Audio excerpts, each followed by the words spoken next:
On the 16th of January 1991, the multinational forces of the Gulf Coalition unleashed a massive night air assault on Iraqi forces in both Iraq and Kuwait.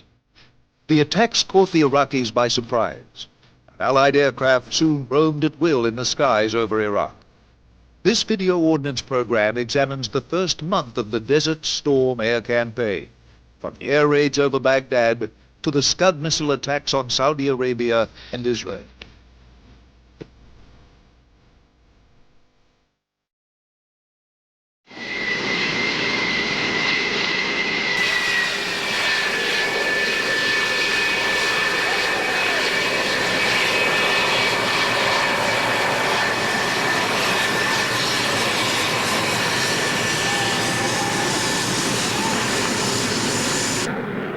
Operation Desert Storm began with air attacks on a scale not seen since the Second World War.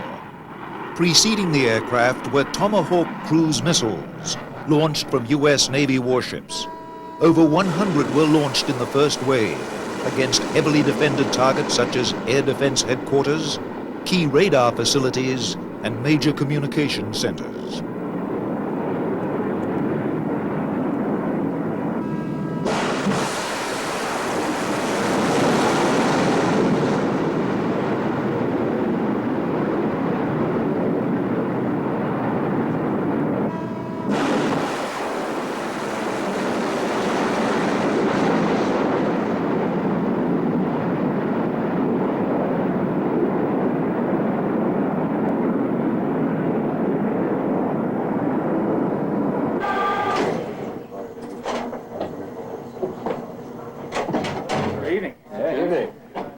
Busy evening. I'll hold it for you. We've had a very busy evening. As a matter of fact, it's not over yet. This is the opening round of the war. The Tomahawk strikes will continue for another at least 36 hours in conjunction with the airstrikes that are taking place over Iraq right now. I can report to you that the airstrikes have started. The Tomahawks have already started to impact in the Baghdad area, and there are engagements, fighter engagements happening over land at this point. We are following the course of all that as we are remaining vigilant as we steam to our next Tomahawk launch point. Operation Desert Storm was the first time the Tomahawk cruise missile was used in combat.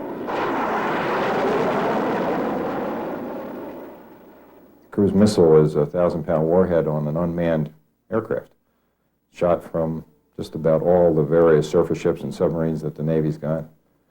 And it's done exceptionally well in the first week. I think that there was approximately 500 cruise missiles in the theater on 56 ships.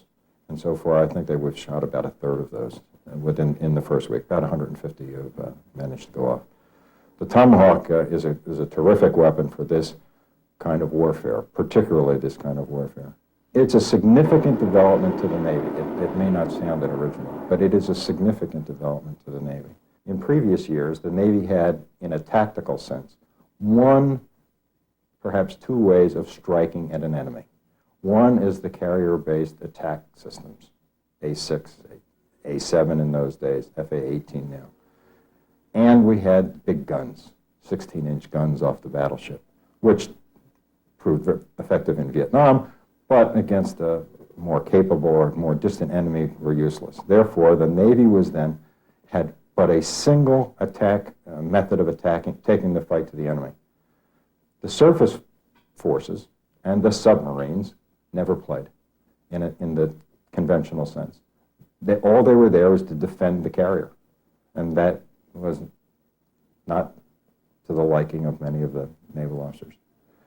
The Tomahawk system, particularly Tomahawk with its long range, gives the Navy ships and submarines a chance to participate and take the fight to the enemy.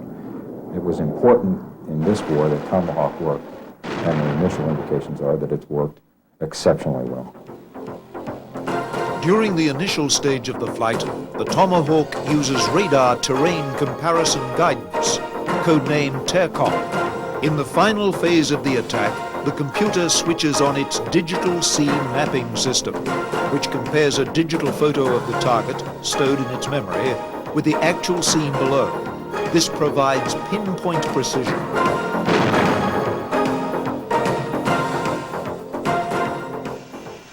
Modern air campaigns take place in successive phases with clear objectives in each phase. One of the first aims of the operation was the suppression of Iraqi air defenses. This means the elimination of anti-aircraft missile and gun sites, the radars that direct them, and the command and control centers that coordinate them. An air defense network is like a web, running from a central headquarters to local stations, then to the radar posts which detect the aircraft and guide the missiles, and finally to the missiles and guns themselves. The air defense suppression campaign begins with the destruction of the command centers, which coordinate the network. The operation then continues down the line, eliminating radar sites and eventually the missiles themselves. The first wave of the night attack was spearheaded by the F-117 Black Jet, since it is virtually invisible to Iraqi radars. The noted aviation author and pilot Jeff Ethel explains the role of stealth in Desert Storm. So what it is a very highly developed pinpoint strike airplane. It is never going to be a mass bomber. In other words, you can't hang enough on it to make it drop 20 bombs. But it will drop 1 or 2 in a very tiny spot. And therefore, it will probably only be used to hit a pinpoint target, something that's very badly needed, maybe like a control bunker. There was one very classic shot where an F-117 during the war last week dropped a bomb through an air shaft hole, and the debris came out the front door. That is exactly what the 117 does well. It's another air defense sector over in the western part of Iraq. It's already been struck by a 117. This is a team effort. The second aircraft comes through, and this part of the building here provides some structural weakness that will be exploited in this attack, and the bomb will hit in this area here.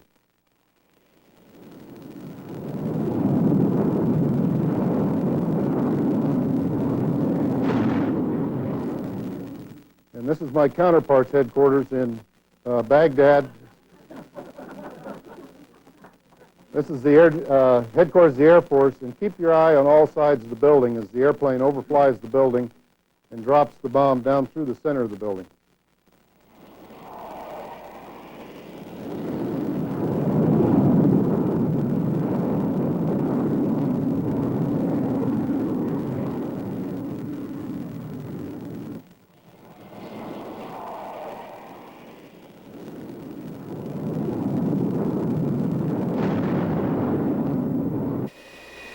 On the heels of the F-117s were the Air Force's F-4G Wild Weasels, which attacked critical Iraqi radar sites with HARM anti-radar missiles.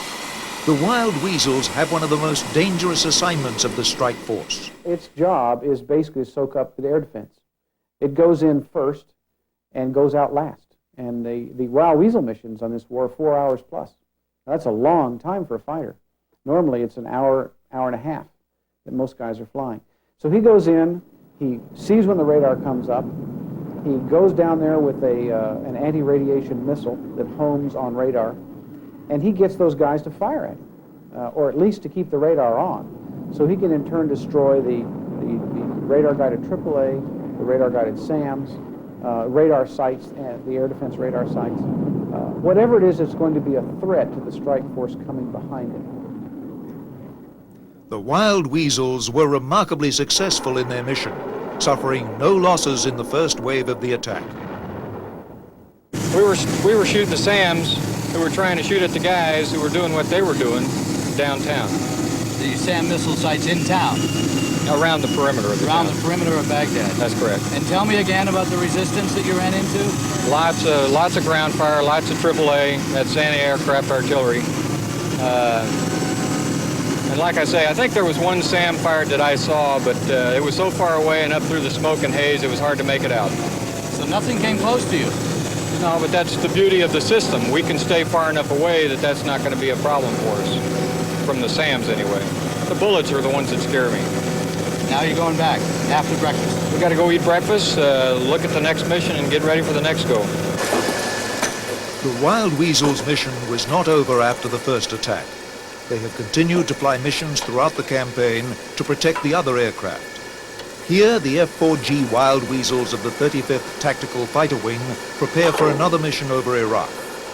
The sophisticated HARM anti-radar missiles are carefully loaded under the wing of each aircraft taking part in the mission.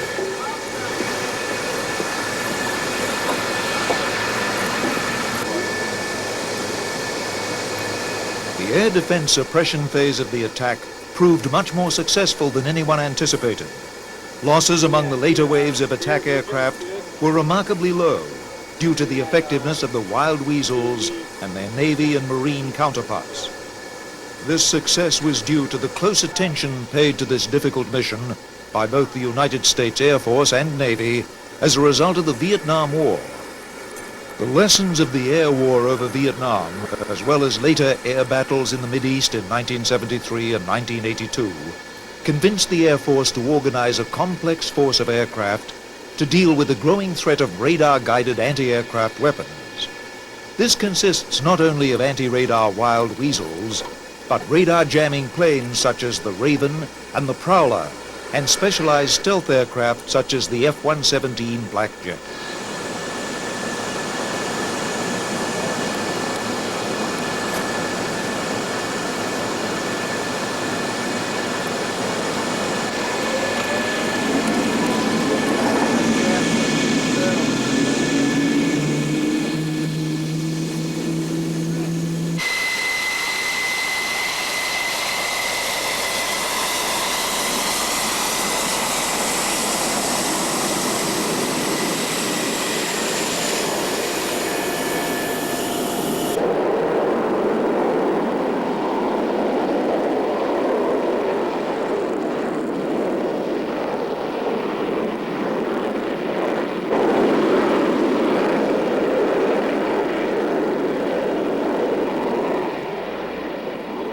In spite of their success in weakening the Iraqi defenses, there was no sense of complacency. The Wild Weasels continued their missions throughout the air defense campaign.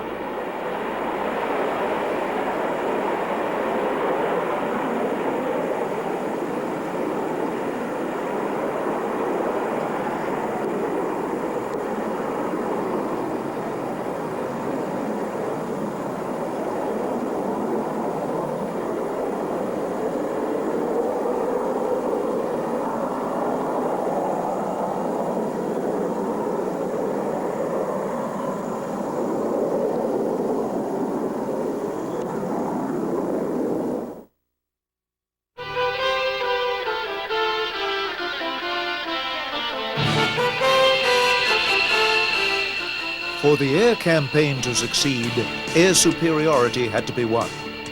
The first phase of the air superiority battle was fought by fighter aircraft like this F-15 Eagle of the 1st Tactical Fighter Wing. The fighters flew combat air patrols, nicknamed CAPs, to protect the Wild Weasels and attack planes from Iraqi fighters. The United States Air Force's F-15s were joined in their mission by Saudi F-15s, British Tornadoes, and US Navy F-14 Tomcats. Their potential opposition was over 400 Iraqi fighters, including sophisticated Soviet-built MiG-29 Fulcrums and French-built Mirage F-1s. No one could predict whether the Iraqi fighters would prove much of a threat to the multinational air forces.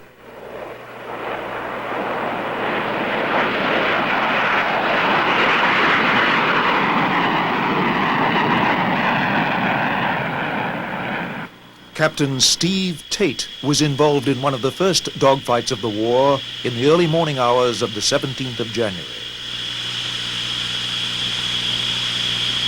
We were in the, took a 4-ship F-15s up on the first wave that went up to Baghdad area last night, took off at 1:30. We were basically supporting a SEAD package of a bunch of Wild Weasels and a bunch of F-15Es and just an assortment of other airplanes, EF-111s and F-111s that were going up to the southeast portion of Baghdad. Basically what our job was to go up there and remove all the air-to-air threats for them. EF-111s put out a bunch of jamming to try to take down a bunch of early warning radars and those kind of things. The Wild Weasels, the F-4Gs, they go in there and they take out all the ground threats, the SAM threats rather, that we were worried about, and then the F-111s and the F-15Es and all the other strikers put the bombs on target. So it's a coordinated effort. That's what we did. The mission lasted about 4 hours. Took off out of here at 1:30 in the morning, like I said. We had a push time of about 3:15 local. Went up north at about 3:50. We were on target in southeast Baghdad. AWACS also is a big hand in all this. They were the big Triple C command and control of everything. They were telling us exactly what was going on, what airplanes were looking at us, coming at us, and the numbers. It really worked out well. AWACS did an extremely good job. As we go up north, we hit our target area, or our cap point. We started capping for them. There was really no air-to-air threats up at the time, just a few intermittent hits, and then they were probably either landing right back away, trying to hide, or trying to go to dispersal bases if they could find them. Once we got up into the cap area, we needed to clear out an airfield in southeast Baghdad for F-111s doing a big strike on there, and Wild Weasels were also the big important reasons to get the SAMs knocked down. We get up there at about 3:50, like I said. We started a engagement. I got the contact that AWACS calls out as a hostile chasing my number 3 man, and at about the same time I'm turning back around towards the east. When I turn back around there, I get a contact on a contact that isn't squawking our IFS, so when I lock this guy up, I can tell that he's not a friendly airplane. Come to find out that it's an F-1. He's at about 8,000 feet headed west towards Baghdad, towards my number 3 and 4 men also, and we EID him as hostile. About 12 miles, I take a Fox 1, a radar missile. Everything's looking good. Thinking about taking another Fox 1, but no kind of interference or anything like that, so I just let one Fox 1 go.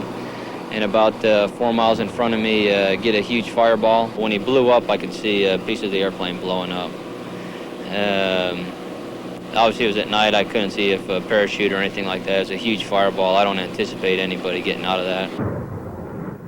The only Iraqi fighters to appear in significant numbers were their 2 best types, the MiG-29 Fulcrum and the Mirage F-1.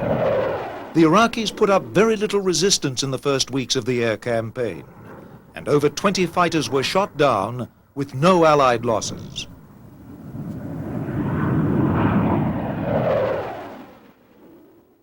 Well, so far it's been a big surprise that the Iraqi Air Force has not done anything, basically. They've come up to be shot down. Apparently, most of the aircraft are underground, and at the first week of the war, we're hearing things from the military briefers that 80% of the aircraft are still intact in hardened shelters. Therefore, it's been a non-player, and the dogfights have been fairly straightforward. Go to the 6 o'clock and shoot them down. The only double kill of the war has been a Saudi pilot who caught 2 F-1s with Exocet. He apparently had no trouble in downing them both. This is what the Saudi F-15 pilot saw through his gun sight during the dogfight. Target, bandit.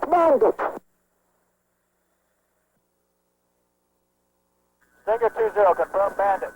That's a farm, bandit.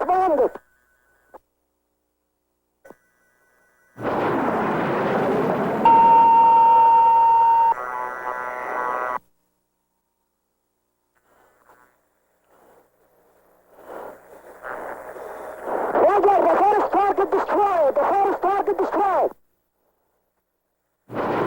Copy. 3-4, no right. Okay, let's proceed back there. Stinger 20, say ID of bandit. Roger, bandit, both target destroyed. Copy, both flags. That's affirmative. The MiG-29 is an exceptionally capable airplane. It is, right now, in my opinion, the finest dogfighter that the Soviets have produced in the modern generation. But it's the training that drives this war so far.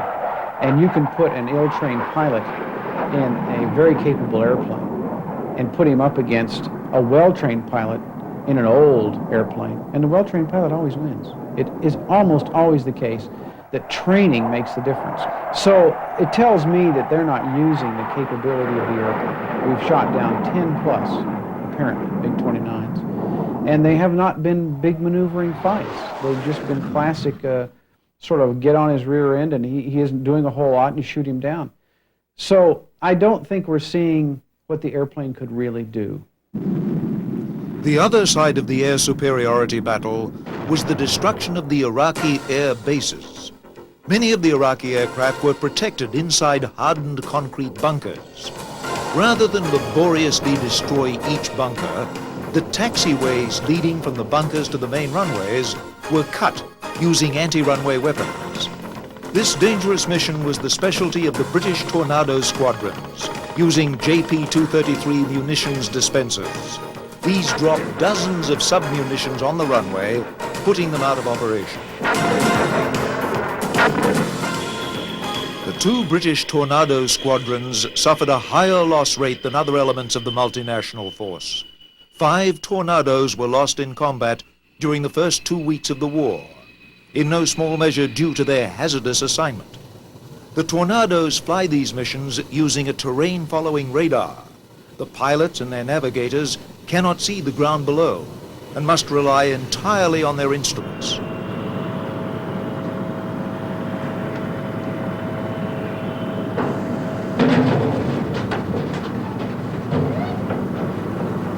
By the 3rd week of the war, with the remnants of the Iraqi Air Force fleeing to Iran, the Tornadoes shifted their tactics away from the anti-runway missions to other types of strikes.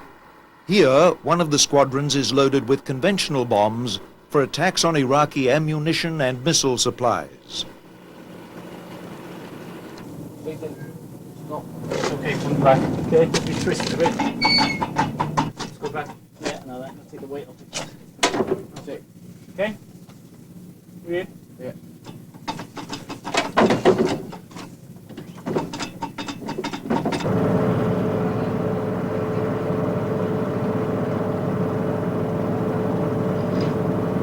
It's a very dynamic war, this one, so every single day we are looking at our tactics and trying to preserve the element of surprise. And it's quite natural that we are changing our tactics, attack headings and heights and so on. And it's not just a direct result. In fact, if you look at the number of sorties we've flown overall, the losses are extremely small indeed, much smaller than anybody actually had predicted. So this is just the nature of this type of warfare.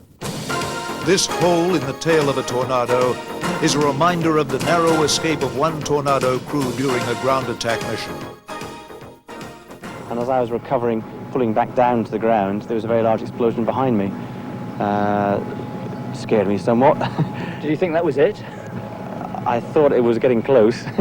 It was very close to the aeroplane. The aeroplane certainly shuddered with the explosion, which surprised me because we weren't expecting any explosions that close to the aircraft, and the type of maneuver we were doing, all of the explosions would have been well away from the aircraft. And no qualms then about going out on another mission maybe sometime soon? No real qualms. Of course he hasn't. The Tornado GR-1 ground attack squadrons are supported by Tornado F-3 interceptor squadrons. The F-3 version is a high-performance fighter, armed with air-to-air missiles rather than bombs. The F-3 Tornadoes fly combat air patrols to prevent the interception of the ground attack squadrons by Iraqi fighters.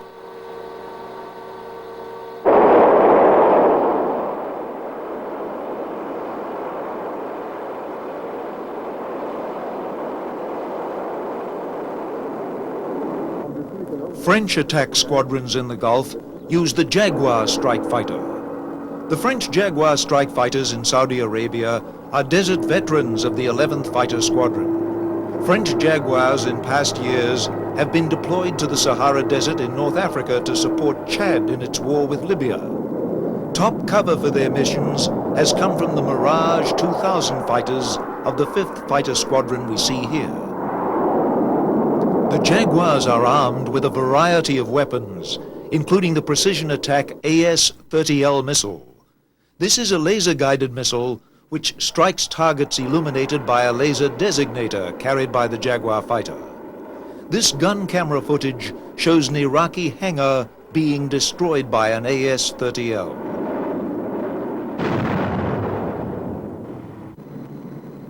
The French Jaguars can also attack targets using conventional bombs and rockets.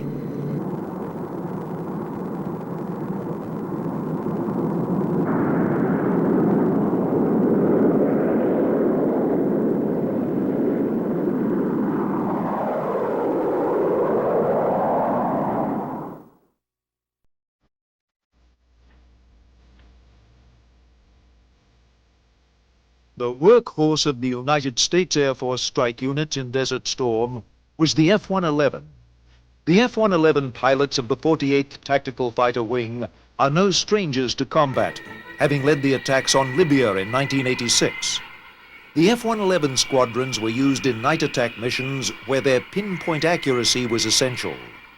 Using their PAVE TAC pod, the F-111F can direct laser-guided bombs to hit precision targets such as bunkers or bridges. This F-111F is setting off on another mission over Iraq, armed with a pair of GBU-15 laser-guided bombs.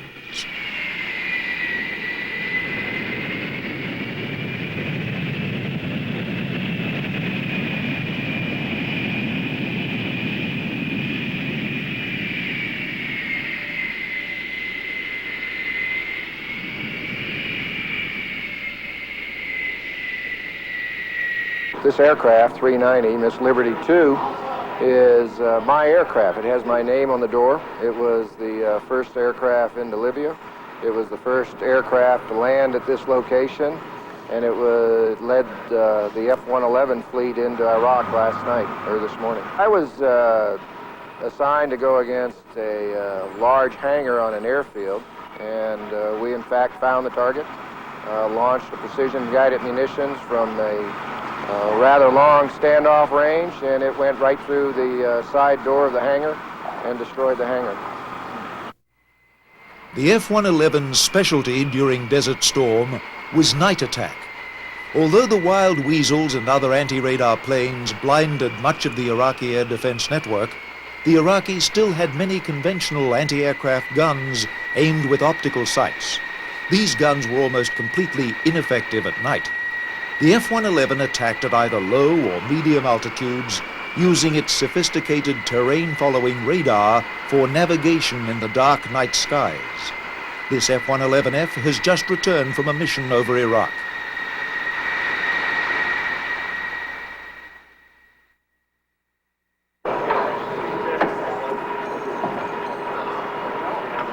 How'd it go?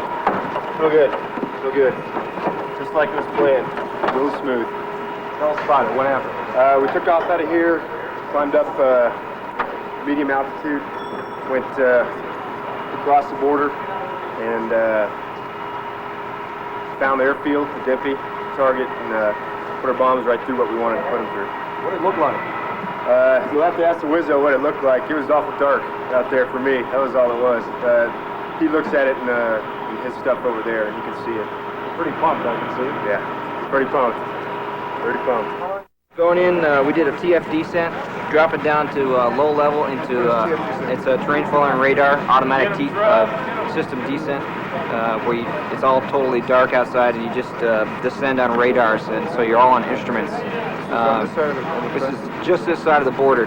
We go across the border low level real fast, about 600 knots. During the descent, we were getting some indications on our ROG gear. The radar, search radars were picking us up. So it was kind of intense, you know, knowing that they knew that we were coming, and not being able to see anything outside, and just kind of going on instruments.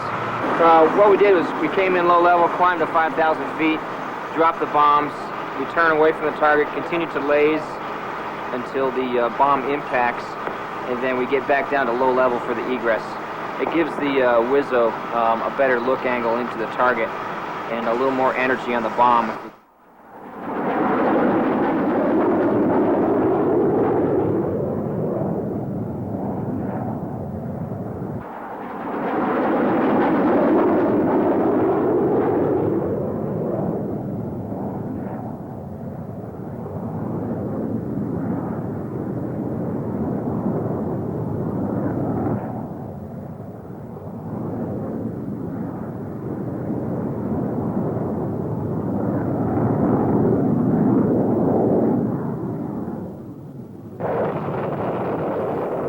The pave tack pod underneath the F-111F is the key element in pinpoint laser strikes. The pod contains a laser designator. The Weapons Systems Officer, or WISO, aims the laser at the target and the bomb homes in on reflecting laser light. The bombs have a small sensor in their nose which can sense the laser light bouncing off the target. The sensor in the nose of the bomb automatically steers the bomb into the target. This is a videotape from an F-111F attacking an airfield in Iraq.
Thermal imaging night vision system to pick out pinpoint targets first identified by the Corsair radar system.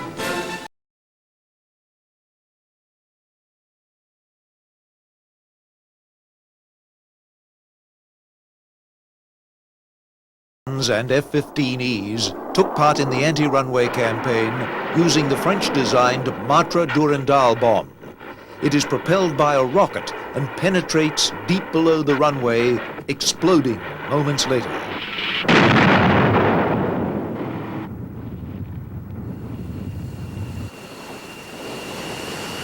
Besides the specialized attack aircraft, fighter bombers were extensively used in Operation Desert Storm in daylight interdiction raids to pound Iraqi army formations. The F-16 fighter bomber has borne the brunt of these missions for the U.S. Air Force. Many of the squadrons taking part in these missions are flown by Air National Guard pilots. Their tails are emblazoned with the insignia of their home stations: Syracuse, New York, South Carolina. Months ago, before Desert Shield, these pilots were flying commercial airliners, and the ground crews were back in the States at their regular civilian jobs.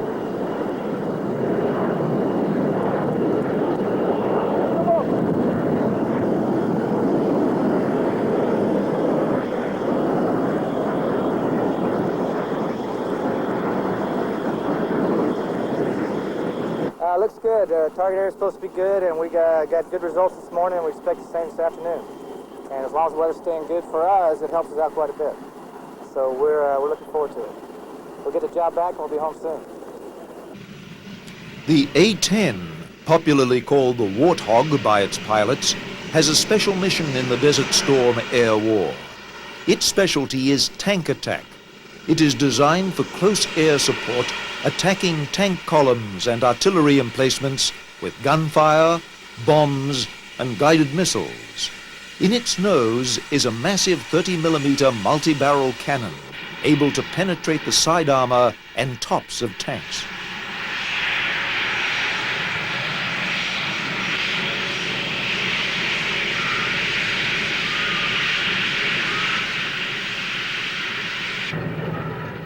Although the new high-tech weapons, such as laser-guided bombs, have attracted most of the public attention, many of the air attacks have used more conventional weapons.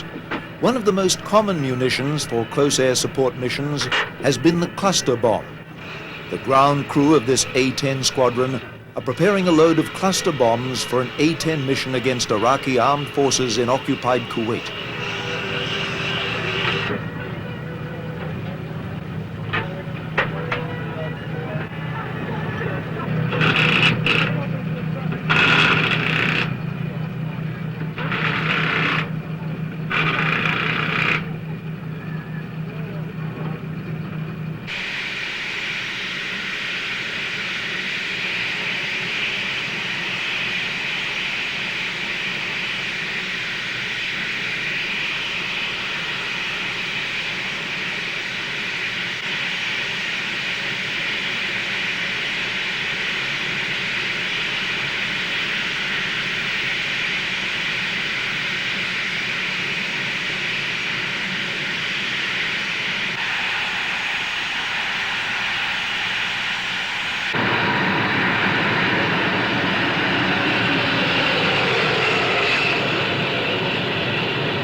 A cluster bomb consists of an outer shell filled with dozens of smaller bomblets. After it is dropped, the outer container peels away and the target area is blanketed with a deadly carpet of explosions.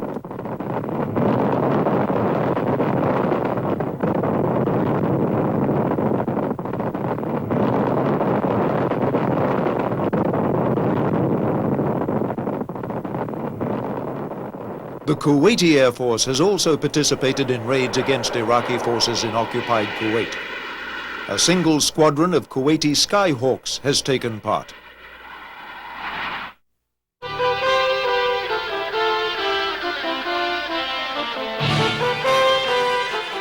The U.S. Navy has supported the air campaign from 6 of its carriers stationed in the Red Sea and in the Persian Gulf. The F-14 Tomcat provides combat air patrols for Navy strike missions, much as its land-based counterparts, the F-15 and the Tornado.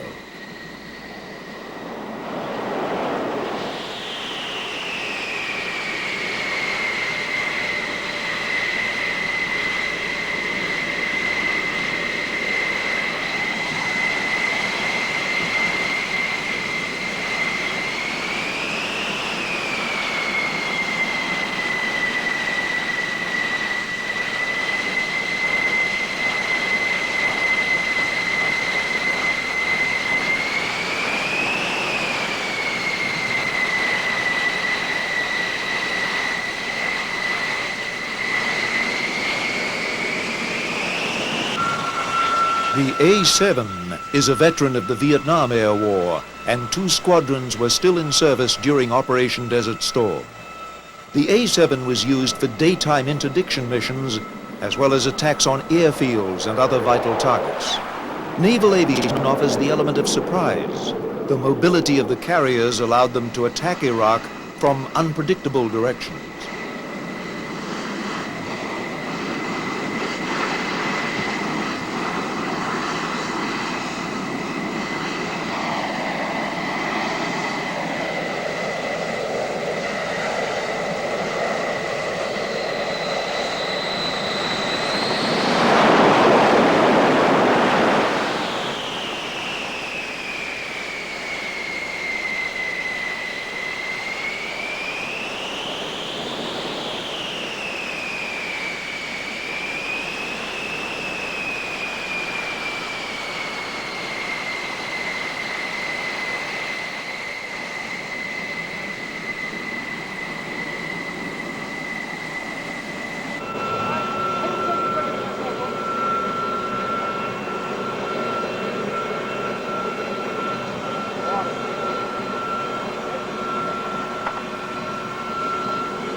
Yeah, walleyes were good. The video on the second walleye wasn't so good. It was, when I locked it up, it ran off the top of the hanger. And it hit off, it went over, it glanced off the top of the hanger and went on the back side of it. So I missed it about 100 feet.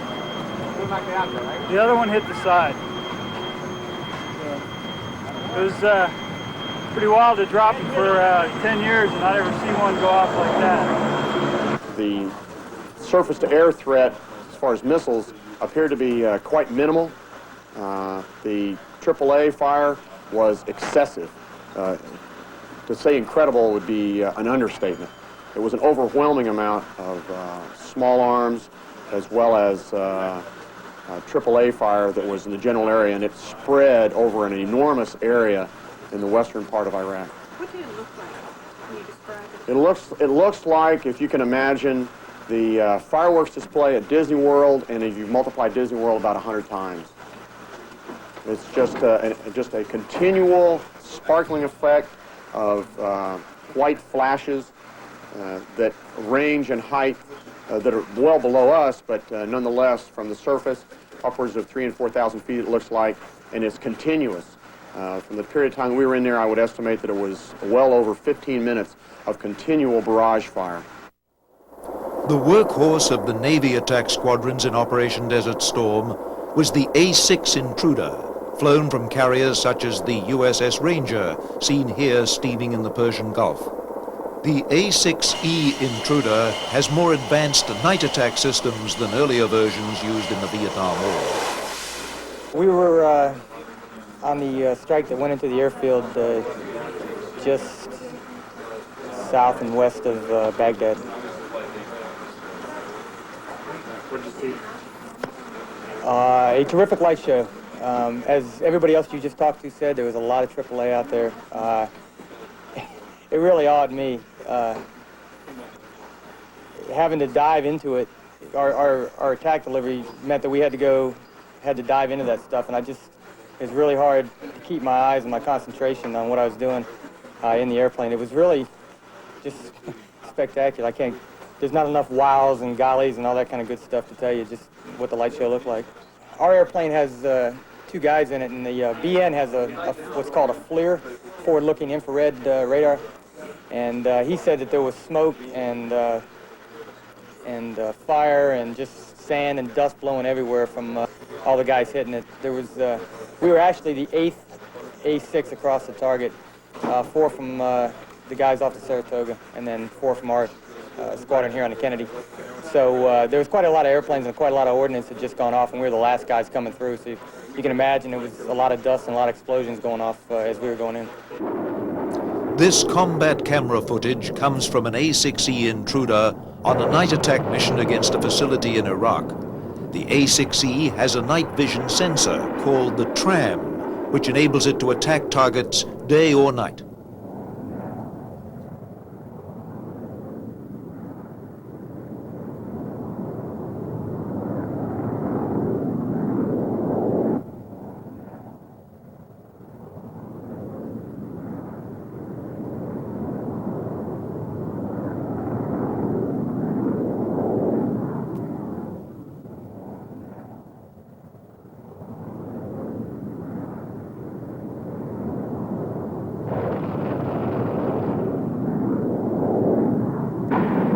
Another weapon that saw its combat debut in Desert Storm was the SLAM missile. The SLAM is a version of the Harpoon anti-ship missile modified for use against land targets. It has a sensor in the nose which allows the weapons officer to see what the missile is seeing and fly it right into the target. The United States Marine Corps has its own aviation squadrons, flying many of the same types of aircraft as the Navy. In the fighting, one of its most versatile aircraft was the Fa-18 Hornet. The Hornet is a fighter bomber capable of dogfighting Iraqi fighters or attacking ground targets. During the initial phase of the Desert Storm air campaign, the Marine Fa-18 squadrons were used in anti-radar missions, firing HARM missiles, much like their Wild Weasel counterparts in the Air Force. The Marine Hornets fly from land bases situated around the Gulf. These Marine squadrons are preparing for anti-radar strikes against Iraqi positions.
To permit aircraft to carry the maximum amount of weapons, they often take off with their fuel tanks only partially filled.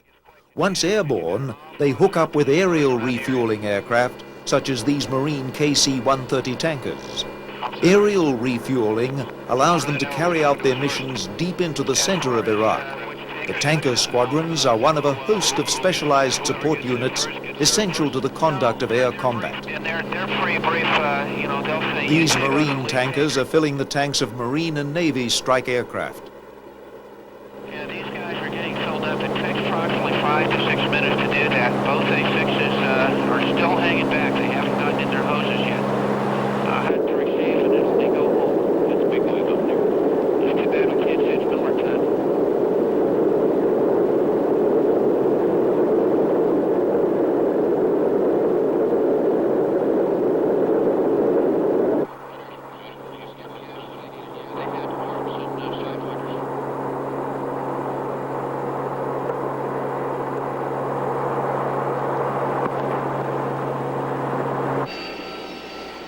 The AV-8B Harrier II jump jet formed the backbone of Marine ground attack squadrons during Operation Desert Storm.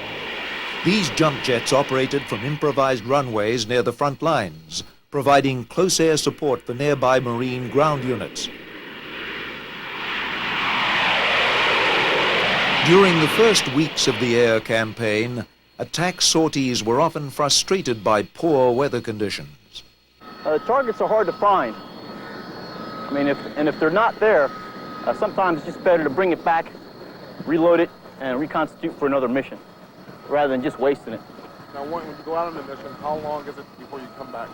A normal mission for us lasts about an hour. An hour? From takeoff to landing. But of course, with the briefing and debriefing that goes on, sometimes it takes maybe 4 to 5 hours from start to finish.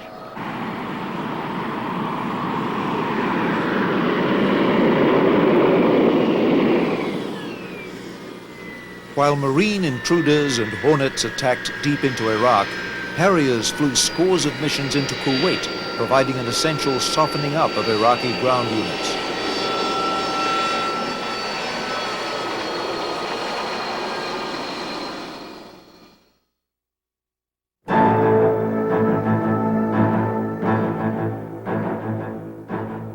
With its air force decimated and the multinational air forces dominating the skies, the Iraqis were forced to resort to their Scud missiles to attack Saudi Arabia. Attacks were also launched at Israel in an attempt to widen the war. Scud attacks against Tel Aviv and Riyadh became a nightly occurrence. Scud is a NATO code name for the Soviet R-17 Zemlya ballistic missile. The Iraqis have modified the missiles into a longer-ranged version called Al-Hussein. The original missile, the original Scud, or as the Russians would call it, R-17, is a relatively short-range system. Its range is around 300 kilometers, meaning about 200 miles. That's not far enough to fire from Iraq into some of the targets that it wanted to hit. Originally, what was happening, this was back in the time of the Iran-Iraq War, the Iraqis wanted to target Tehran, which is quite a ways from the Iraqi border. So what they did is they would take 3 Scuds and chop them up and take the fuel cells out of them and lengthen the missile to put more fuel in it, and at the same time cut down on the warhead weight. And this combination of features, cutting down on the warhead weight and expanding the amount of fuel in it, gave them greater range. It doubled the effective range from around 225 miles to somewhere in the neighborhood of 450 miles to enable them to hit Tehran. Well, it also enabled them, in this context, to be fired from within Iraq and hit targets such as Dhahran or Riyadh in Saudi Arabia, or for that matter, to hit targets in Israel, Haifa or Tel Aviv. The large number of mobile Scud launchers proved to be a greater problem than was originally anticipated. At the outset of the war, there were 2 main groupings of Scuds. There was a group of mobile Scuds and a group of fixed-site Scuds. The mobile Scuds are missiles that are mounted on a large 8-wheel truck. The military acronym is usually TEL, which stands for Transporter, Erector, Launcher. It means that the vehicle carries the missile and also can erect the missile, put it vertical, and fire it. It's quite a big vehicle. The Russians who designed the vehicle call it Cachalot, which means sperm whale, so that gives you some idea of the relative size of the vehicle. That was one group. That was about 36 launchers, and they were divided into at least 2 launch brigades, perhaps more. One of the groups was located north of the Kuwaiti border in the eastern section of Iraq. There was another group of these that were located further out in the west, more towards the Israeli direction in the western desert of Iraq. Now, the second grouping was a fixed-site grouping, What it was is that the Iraqis started building the Scud missiles themselves, their own local derivative of the Scud. They couldn't build these elaborate mobile launchers, and so they simply took simple base plates to erect the missile, and then they set up concrete bunkers. In the first wave of attacks, these bunker sites were the first ones that were targeted. The reason for this was that the bunker sites were out in the western section of Iraq, near H2 and H3 airfield in western Iraq. They were clearly targeted at the Israelis. So there was a fear right from the outset of the war that what the Iraqis were trying to do was drag in the Israelis into the war. And so those were the first targets.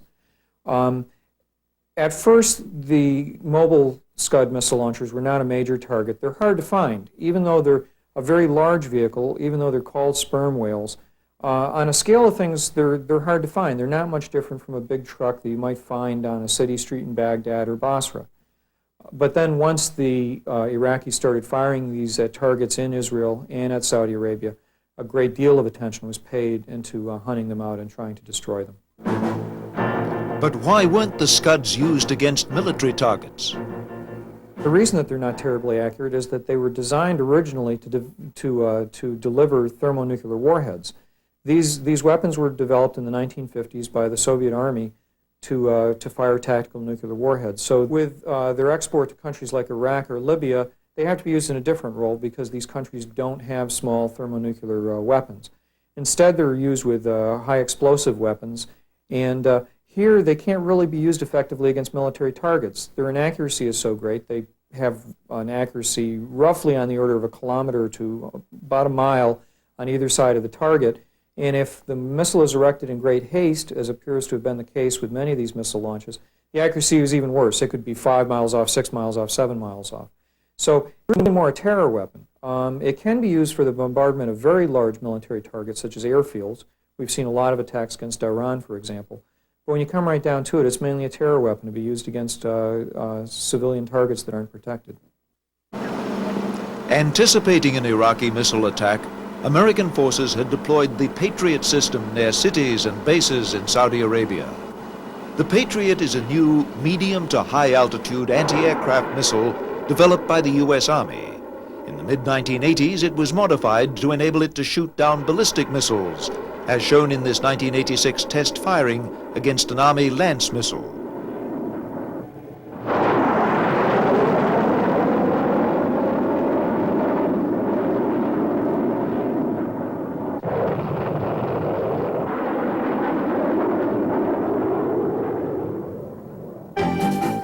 At the heart of the Patriot fire unit is a sophisticated phased array radar. The radar locates and tracks the incoming Scud missile and then guides the Patriot missile on an intercept course. Last night about 21:45 or 9:45 in the evening, we'd received words that there was possible Scud alert, incoming Scuds. With the mission we have, we're always on alert 24 hours a day, so it's just a matter of fine-tuning some things, and shortly thereafter we received the first volley of Scud missiles headed towards this area and successfully knocked them out of the sky. This footage shows the Patriot in action against Scud missiles. Never before has an air defense missile proved so consistently successful. These encounters mark the first time in military history that one missile has been shot down by another in wartime.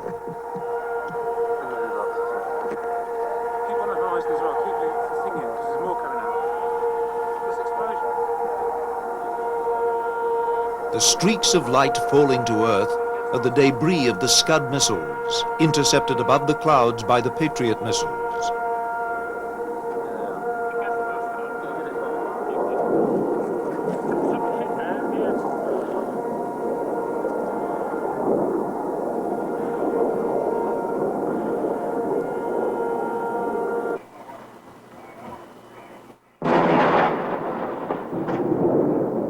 Although the Patriot has proved very successful in intercepting the Scuds, the Iraqi missiles have still managed to do some damage.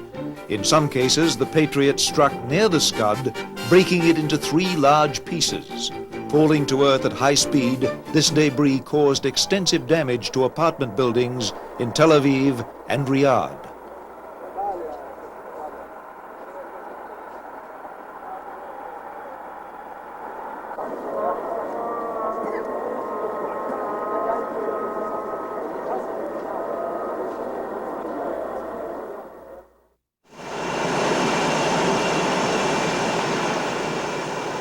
By the third week of the campaign, the squadrons of the multinational air forces had flown over 40,000 sorties.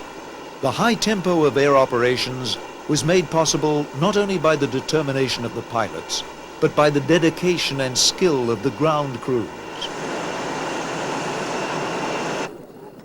At the same time, we need to remember that our young maintenance kids around here, they're the real heroes in this. Pilots go fly the good jets and everything, but they're the ones that keep them going. And those are my heroes. These 21, 22-year-old kids that are out here turning these aircraft right now. They're the real heroes around here. The relentless pace of the air missions continued into the second month of the fighting. By the third week of the campaign, air superiority over Iraq had been decisively won. Nearly 30 Iraqi fighters had been shot down in dogfights, and no Allied aircraft were lost in air-to-air battles. Encounters with Iraqi aircraft became a rare event, as over 100 fled to neighboring Iran. The focus of Desert Storm switched from the strategic targets in central Iraq to Iraqi troop concentrations in and near Kuwait. The war was far from over. Anti-aircraft fire over Baghdad proved just as fierce as in the first weeks of the war. It was now the turn of the elite Republican Guard to taste the wrath of Allied air power.